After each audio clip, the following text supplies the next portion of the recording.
Welcome back. Just saw The Secret Agent, a Brazilian film that is unlike any other film I think I've ever watched. It took me a while to even press record on this because the whole time I'm just thinking, I don't think I've experienced a story told like this. A story that is patient, but also at times it is not hand holding at all.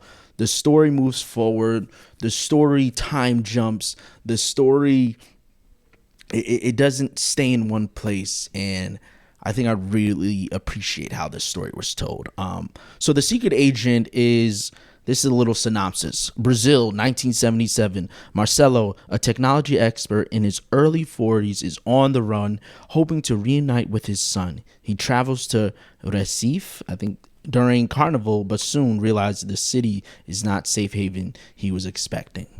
So immediately we open on our lead character, Wagner Moura, who I just want to come off the bat. I love him as an actor. I think not only is he like extremely attractive, but also he has this look of secrets, a look of like this kind of pain to him and a seriousness to him. He doesn't have to heavily emote, but how he just conveys himself, how he carries himself really is well. And I really enjoy him as an actor. But the movie opens on, he's in his car driving, goes to a gas station. It's just a dead body on the ground and no explanation. And the gas attendant tells him like, yeah, some kid, he tried to stuck up the place. You know, other attendant had a 12 gauge, shot him in the head and chest. And we have left the body there. It's been a week. I called the cops. They said, oh, it's Carnival. We're not taking care of it. But then the cops do come as he's getting gas. And of course, police officers in a fascist country are your corruptors. They're just your go-to low-level corruptors. They hold him up. They're not even paying attention to a dead body at the gas station. Like even people who drive by, they won't stop at the gas station because they're like, hey, there's just a dead body out there and no one's cleaning it up. But the police are there and they just hold him up, checking his car, give me your ID, doing the whole corrupt cop thing, which I'm like, man, in every country, cops are the problem. That's something that I'm just, even in, it was just an accent, like people who are, oh, I work for the law. They're just there to remind citizens of the hierarchy that is in place. Remind citizens, if you step out of line, boom, a cop will be at your door immediately. But yeah, so they're just wasting his time doing nothing. And at the end, they're like, hey, you can give us a little tip. And he's like, yo, I just like pay for gas. I don't have any cash. And they're like, his hand's still out. Like, I don't care. And he gives them all his cigarettes. He's like, whatever. So he's traveling along. And another thing about this movie really does well, you know, it's 1977 Brazil, but it's shot so beautiful. And it's not like, you know, like I just saw Marty Supreme and they want to show 1950 New York, but it's really tight. Everything, you don't really get a shot of outside, but because Brazil is this just really colorful place, we get a lot of outdoor shots. So when he's driving along this road, he has this beautiful yellow Chevy buggy type car, and we just follow along with the car. And I forgot the chapter names. This is the chapter 1. This is a long movie too. This movie was 2 hours and 40 minutes. But how the story is told and how these characters are, I'm in it. And when Marcelo gets to this refugee safe haven, we meet this a beautiful soul of a woman who she's keeping all types of people who just want a home. There's a couple from Angola. There's other people who are from different parts of Brazil, and they all have kind of the same story. Like we all have different names, we all go by different names, we're all under the threat of death. And I don't think I know what that means to live in a country where you're under the threat of death because maybe some ideas you harbor against your government, or you just simply just speak up and then like, oh, you'll get killed. And that's what a fascist regime looks like. Like, opposing thoughts are met with death. That is insane. But it's this beautiful community that this old woman has created. And then there's a cat. That I was saying, there's things in this movie that are just so, I don't know how to explain it. And then there's this cat that has two faces. And Wagner Moore, when she tells, this is Louise and Ellis, I think that was the names, and he's like, Louise and Ellis, like, really? And she's like, yeah, it's two cats. They got two faces. I don't even know how they did that effect. It didn't look like CG. I don't know. I never heard of a conjoined cat twin. I don't know what that was, but that was interesting. And while all of this is going on, there's another subplot with the police, and they're coming to see a shark that has a leg in it. And I that's a saying, this movie, it's, and I would say hurting my brain, but just making me like, what is going on in Brazil? But there was a shark with a leg in it, and it is a very graphic scene, especially when they're pulling the shark out, the like researchers to send it to the medical examiner. It's just there. And the police are all scum. This movie does not hold back on, like a lot of American movies, propaganda, they want to show police as, good. They're good ones. They're just a few bad apples. And it's like, I don't think you get it. There can be no bad apples if you're the police. You're the law. Like, you can't just go with the wind and be like, hey, some of us are bad, but it's showing you like, no, all the cops are corrupt. All the cops, and especially if it's at the top, it's like, then they all follow that. They will all follow that notion of like, yeah, like, we're corrupt people. So with this leg, they switched the leg out with like a cow leg when it goes to medical examiner. And of course they pay him off and get him to do that. Yeah.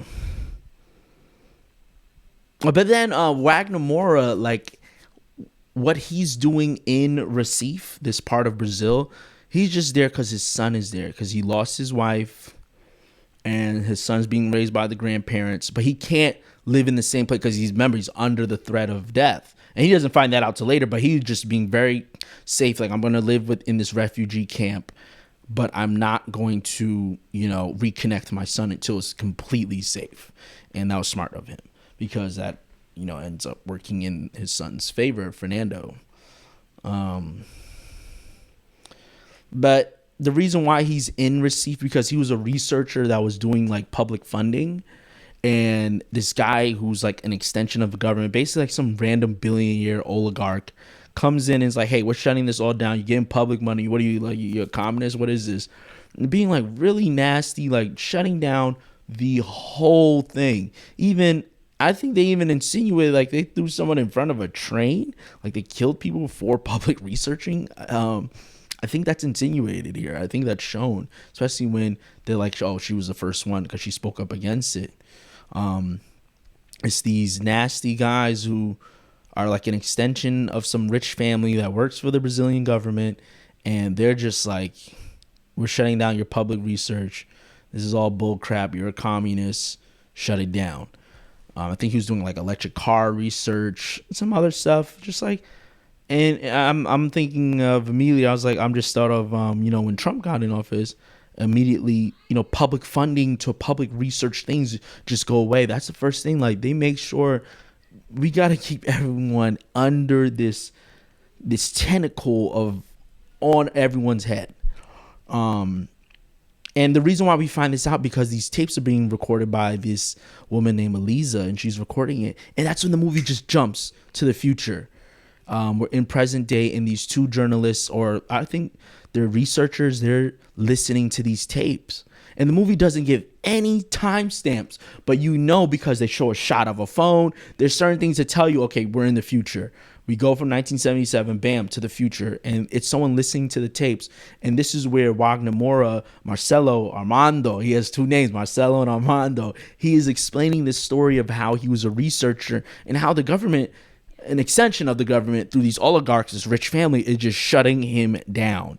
And they were like really rude in front of his wife, and his father-in-law was there too. And he's like, hey, can you come? I love that when he said that. He said, can you like sit in my island? I want to tell this story about your daughter and what we went through. And she's like, and the daughter stood up for the husband, for her father, for she like these are real men. You're not a real man. You're scum. You're a piece of shit. Like, she's just going in, and then they're like, yo, control your wife. And he's like, nah, y'all are disrespectful. He starts throwing hands at them. As I was saying, it's just, what if you show any semblance of just like, hey, I don't agree with this, you're just met with death. Basically, that's what you're gonna be met with, and that's what happens. Yeah, and that's why he's on the run especially after his wife died, and he knows like, I can't live in where he was being a researcher. He had to leave. And that's when he's at the refugee camp, and Eliza, the journalist who was recording him, she gets to hear him, and he gets to tell the story about his wife, about kind of the inciting incident that gets him into Recife, that part of Brazil. And while he's there, that oligarch, he hires some hitmen like, hey, I want you to shoot his face off, put a hole in his face. And Armando, Marcelo, he gets this news like, hey, they're going to try to kill me. So he's like, I need a passport. I need to get out of here. Another thing, I'm jumping everywhere, because there's just so much going on in this movie, but the sweatiness, especially when they're in that projectionist room and they're showing like, I don't know if that was The Omen or what 70s horror movie that was, but like people were getting possessed. It's just like they're just showing like American films in there. Everyone's going crazy. Someone was getting a blowjob. Oh yeah, this movie shows a lot of not like sex, but like paid sex work. How that looks like one guy's just getting a blowjob in the movie theater. There's another time when like Armando gets his job because he's just trying to find his mother's records. He just wants like, I want to know who my mother was, like her name, her ID card. And we never really get any, well, we do later, but that goes later why we know that. You never get that. And he's there when they first go in, the security guard is just like with a prostitute. And then like the boss like, hey, what's going on? He's like, hey man, these hours, man, you gotta be ruining my routine. He's like, he got a routine with hoes. Like, what? The movie's very also has little good chuckle moments, fun, but it's so much going on. Like, I'm trying to connect it all right now, and yeah, I definitely did really like this. I really enjoyed it. I think this is the first Brazilian film I've seen in theaters, and I know Wagner Moura because I know he's in a couple like American films, but he is a phenomenal actor. I really did appreciate this movie and how it was shot, how the story was told, even like then the whole ending with the hitman and corrupt cop. Like, it all comes. It starts like the movie starts with like just pieces, but like as they're all falling down, it's gonna all come together. But then it's interesting, even me and my fiance were talking about that, like, but then there's an idea of that, especially there's a scene where like a leg is going on a rampage and people are reading it like, they think this is real. And it's like, yeah, if you read that in the future, how do you read that as someone who wasn't there and you don't get the full story, especially from the newspaper? How do you try to find the truth in that? I think that's another thing within fascism. You get these, especially now we're seeing with CBS and Barry Weiss, like they're throwing away truth and just doing right-wing propaganda. It's all just propaganda, because it's like that's how fascism lives. It lives through propaganda. It lives through not telling the truth. It lives through telling half the story, so that when people look back, it's just like, this is strange. But anyways, there's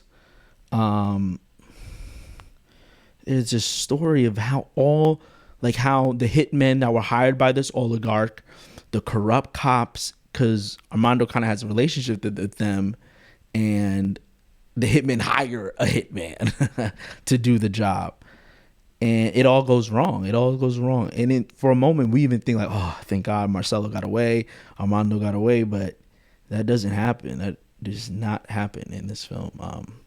He does get shot, and how we get told he gets shot is through the newspaper. So like they're hearing the recordings of him that Eliza did, but then we think he gets away, but then when they show in that newspaper, like, no, he was shot and killed. A researcher was shot and killed. That was kind of sad. And then his son, Fernando, remember wants to be reunited with his son, but he can't because they're not safe.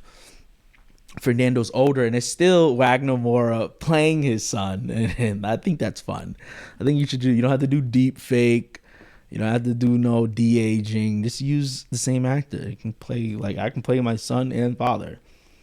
But he talks to her, and she's like, like, hey, I really connected with your father and his stories through these recordings. And he says to her, because he's like, I was a child and my father didn't live with me. I barely saw him.